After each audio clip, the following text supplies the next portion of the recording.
자, 이제 오늘의 특징주로 넘어가 보도록 할게요. 오늘 특징주, 네, 먼저 마이크로소프트입니다. 4% 올랐어요. 사실 장중에는 퍼센티지 제가 봤을 때 한 5% 넘는 것도 막 봤었는데 상승 탄력이 조금 둔화됐지만 이렇게 큰 종목 한 4% 올랐으면 뭐 잘했습니다. 그죠? 세계 최대 소프트웨어 기업인데 간밤에 이슈 하나가 좀 있었습니다. 마이크로소프트 365라고 해서 우리 왜 오피스 프로그램 뭐 엑셀도 하고 워드 작업하고 파워포인트 하는 뭐 요 소프트웨어라고 생각을 하시면 될 텐데 여기에 이제 AI 기능을 추가한 소프트웨어를 이제 출시를 하죠.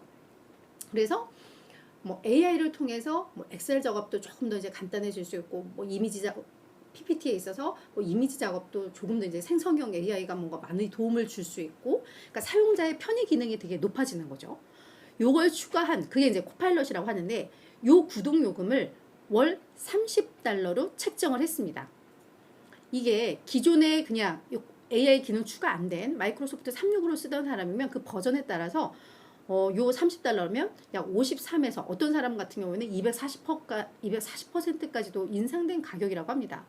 그럼 이거 안 쓰는 거 아니라고 하는데 오히려 이 AI 기능이 추가가 되면서 이 소프트웨어에 대한 실제 사용자들의 반응이 훨씬 더 좋을 수 있을 것으로 예상이 좀 되고 있습니다. 그래서 월가에서는 와, 예상보다 가격 되게 높았다. 우리는 뭐 5달러, 뭐 20달러 뭐 이렇게 생각을 했었는데 30달러면 예상했던 것보다 가격 책정 기준이 높았어. 이거는 어떤 기업의 뭐 클라우드 매출, 특히 이쪽 성장에 있어서 꽤 유의미한 성장을 가져올 수 있어. 잠재적으로 이건 매우 좋은 결정이었어. 라는 평가들이 나오면서 주가가 많이 상승을 했습니다. 그리고 이거 별개로 뭐 비즈니스 고객을 위한 뭐 독립형 챗봇 앱, 빙챗 엔터프라이즈, 이것도 뭐 사용자당 뭐 5달러 받는다. 이것도 뭐 내용이 추가됐던 것 같은데 지금 시장에서 딱 주목했던 건 요 마이크로소프트 365 요 AI 기능 추가한 거, 요 요금 30달러로 책정한 거, 요게 상당히 좀 호재로 작용을 했다라고 이해를 하시면 될 것 같습니다. 두 번째는 카바나입니다. 저 사실은 이 카바나가 간밤에 어떤 이슈가 있었던 기업은 아니에요. 그래서 오늘 특징주로 원래 준비를 안 했다가 우리 또 구독자시고 저희 많이 또 글 남겨주시는 야피아님께서 카바나 이제 시간의 거래에서 많이 빠지는 거 보시고 요 이유 좀 궁금해 하셔서 이제 저도 찾다 보니까 요건 좀 정리를 해야 되겠다 해서 급하게 요걸 좀 넣었습니다.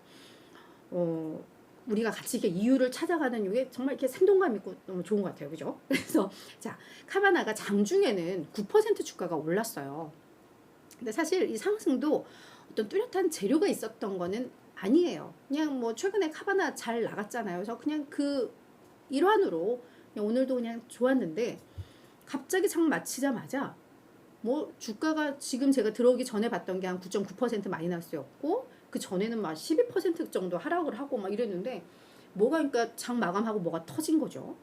자, 온라인 중고차 거래 플랫폼인데 카바나가 장 마감 후에 직후에 실적 발표와 컨퍼런스 콜 일정을 그냥 변경을 하겠다라고 공지를 한 겁니다. 당초 8월 3일 날 2분기 실적 발표하면서 이런 실적에 대한 브리핑을 하는 컨퍼런스 콜을 진행할 예정이었는데 그냥 이유 설명 없었어요. 그냥 우리 내일 할 거야. 내일 개장 전에 우리 2분기 실적 발표하고 오후에 장 마감 후에 우리 컨퍼런스 콜 진행할 거야 라고 이야기를 한 겁니다. 이 부분부터는 이제 뇌피셜인데요. 이거 완전 돌발 변수죠. 그냥 예정되어 있던 한 10일 보름만 있으면 예정된 실적 발표 일정인데 왜 그걸 이유도 설명 없이 갑자기 앞당기지? 월가에서는 그게 좀 불안하다라는 겁니다. 그러니까 이게 단순히 그냥 실적 일정을 앞당긴 건 아닐 것 같아요. 단순히 그냥 실적이라면 뭐 실적이 맞아 서프라이즈야. 우리 좋은 실적 빨리 알리고 싶어.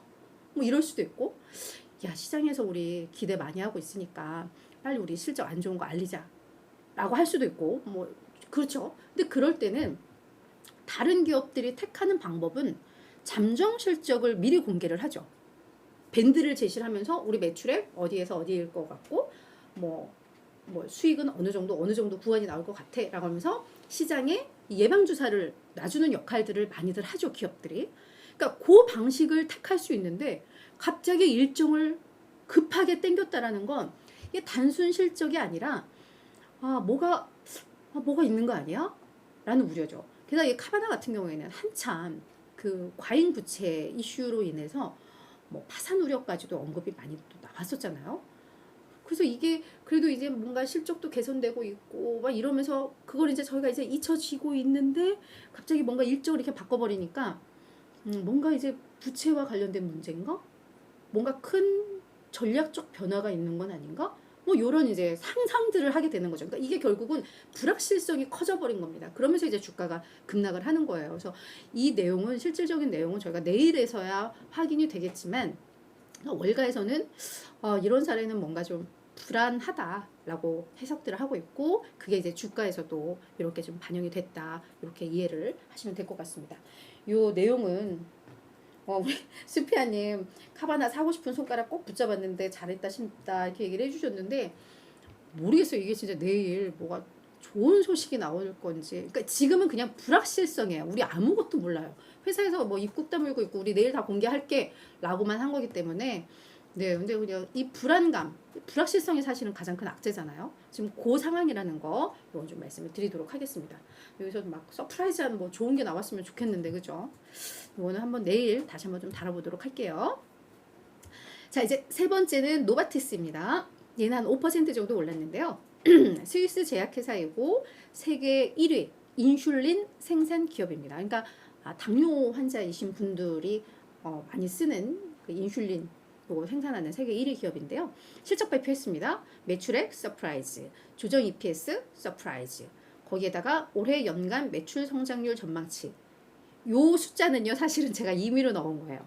이게 얘들이 뭐라고 이야기하냐면 아무튼 월가에서는 그러니까 얘네 미국 기업들은 좀 특이한 기업들이 가끔 있는데 우리 연간 매출 성장률이 뭐 한 자릿수 중반대를 기록할 거야. 뭐 이런 식으로 얘기를 해요. 그래서 얘들이 당초에는 매출 성장률 한 자릿수 중반대인데 우리가 수정하기로는 지금 대충 보니까 한 자릿수 후반대 성장률이 나올 것 같아 라고 얘기를 했거든요. 그래서 이제 제가 그거를 숫자로 그냥 정리를 해서 약 당초에 4에서 6% 성장 예상했다가 요거는 이제 7에서 9로 가이던스를 상향 조정했다. 그래서 요 숫자는 임의로 넣었다는 거 요건 좀 말씀을 드릴게요. 그래서 실적도 서프라이즈였던 데다가 가이던스도 상향 조정하면서 시장에서는 매우 좋아라 했습니다. 그래서 노바티스가 사실은 최근 1년 동안 뭐 R&D 사실 제약사들이 R&D 비용 축소한 거를 이거를 좋다고 해야 될지는 모르겠습니다만 R&D도 좀 축소하고 10,000명 정도 정리해고를 하고 이러면서 정말 전사적으로 구조조정을 좀 강하게 했었습니다. 그러면서 이제 이런 부분들이 어떤 마진 개선이라던가 실적 개선으로 좀 나오고 있다고 합니다. 그리고 노바티스가 그 로슈 우리 스위스 제약사 로슈도 그냥 이렇게 들어보면 알만한 제약사잖아요. 거기 지분을 원래 갖고 있었던 거 봐요. 그래서 2021년에 그 지분을 매각을 했는데 그래서 아마 노바티스가 지금 현금도 꽤 두둑히 갖고 있다고 합니다. 그래서 그 현금을 가지고 그럼 얘네 뭐 하나 봤더니 열심히 자사주 매입하나 봐요. 그래서 2021년부터 지난 6월까지 한 150억 달러 정도 자사주 매입했는데 이게 이제 마무리가 됐거든요. 그러니까 오늘 실적 발표하면서 우리 지금부터 2025년 말까지 또 150억 달러만큼 우리 자사주 또 매입할게요. 뭐 이렇게 공개를 한 겁니다. 그러면서 시장에서는 와우 뭐 이렇게 됐다 정리가 될 것 같습니다. 자, 이제 마지막 기업 마시모입니다. 마시모. 이 기업은 20% 폭락하면서 52주 신저가 기록을 했습니다. 마시모 뭐 저도 사실은 뭐 사명 자체는 잘 모르는데 또 꽤 잘 알려진 글로벌한 의료 장비 업체라고 합니다. 환자 모니터링 장비인데 그러니까 우리 병원에 가봐서 입원했거나 뭐 수술 앞두고 있거나 하면은 뭐 우리 몸에 뭐 이렇게 센서 부착해가지고 심장 박동이라든가 뭐 산소 포화도 뭐 이런 거 이렇게 옆에 이렇게 네모 상자에서 이렇게 수치 나오고 이렇게 심장 뛰는 거 이렇게 나오잖아요. 그런 기기를 만드는 회사인 것 같아요. 근데 얘들이 이제 앞서 이제 카바나처럼 카바나가 그랬으면 좋았을 거리라는 것처럼 실적 잠정치를 공개를 했습니다. 얘들 실적은 내달 8일 날 실적을 공개를 할 건데 그에 앞서 이제 오늘 2분기 매출 잠정치를 4억 5,300만에서 4억 5,700만 달러라고 얘기를 했습니다.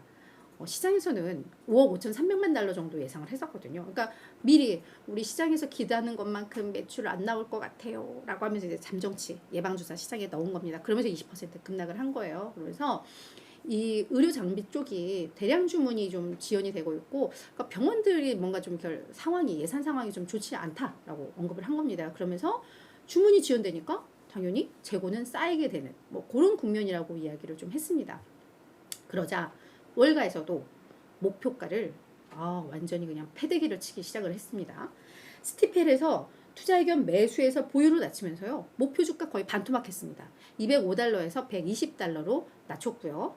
니덤도 매수는 유지를 했지만 목표 주가를 207달러에서 136달러로 발음 이상했네요. 패대기를 쳤습니다. 스티펠은 뭐 실적 자체에 대한 이제 우려를 반영하고 했겠지만 니덤의 이 멘트를 좀 주목할 필요가 있는데요. 이 마시모 얘들 지금 뭐 대량 주문 지연되고 있고 재고 늘고 있는 거 이거는 사실 일시적일 수 있어. 이게 결국은 다 멈춘 게 아니라 지연된 거기 때문에 지연됐으면 이게 지금 안 나오면 뭐 3분기 실적에 반영이 되는 거 아니야. 그래서 이건 일시적으로 볼 수 있어. 오케이. 문제는 비의료 부문의 문제야 라고 이야기를 했는데요. 얘들이 작년에 뜬금포의 M&A를 한 게 좀 있습니다. 음향기기 업체 요 사운드 유나이티드 요 기업을 한 10억 2,500만 달러에 인수를 했거든요. 그러니까 그때 의료 장비 업체가 음향기기 업체를 왜 인수를 했지? 뭐 그때도 그래서 요 인수 소식 나오면서 주가 많이 하락을 하기도 했었어요. 너무 뜬금포다라고 해가지고. 근데 이제 뭐 회사 측에서는 뭐 이 뭐 의료 장비와 뭐 음향기기에 또 뭐 서로 뭐 이렇게 또 뭐 기술의 조화를 통해서 뭐 앞으로 뭐 이런 얘기는 좀 했어요. 아무래도 모르겠어요. 음향기기와 의료 장비가 무슨 연관이 있는지 좀 모르겠지만 이쪽도 뭔가 인수 합병한 이유는 있겠죠. 근데 시장에서는 그걸 딱히 왜? 뭐 이런 분위기였는데 그쪽 부분이 너무 좀 생각보다 성과가 좀 부진하게 나오고 있습니다.